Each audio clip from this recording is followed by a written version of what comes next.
Hi guys, we're going to make homemade macaroni and cheese. I have boiled large elbow macaroni, 16-ounce box, and I'm going to let it sit here in the hot water.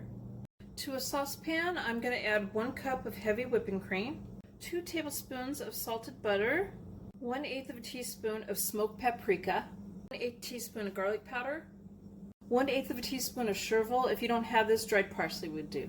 Heat this up on medium heat until the butter has melted and stirred it. I'm going to add to this extra sharp cheddar cheese. I'm going to add about 1.5 cups, 2 cups. It's closer to 2 cups. I'm also going to add 1.5, closer to 2 cups. Extra cheese won't hurt. Gouda cheese. Okay, so I've drained the water from my macaroni and I'm adding it to the cheese mix, which it will help the cheese melt in the pan, and there's a little bit of water left in here. I'm going to add as much macaroni as I want in here. I might not add the whole thing. Start stirring it. Okay, so I'm going to go ahead, and I have more cheese left over.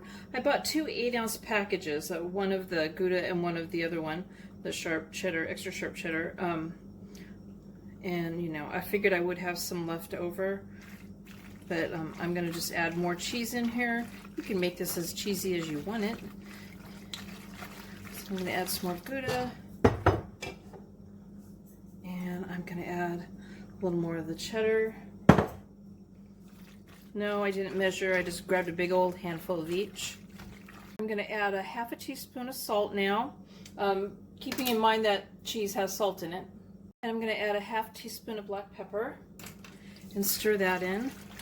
And there's my macaroni and cheese. I hope you guys like my video. Please give it a thumbs up and subscribe to my channel. And thank you guys for watching. Bye.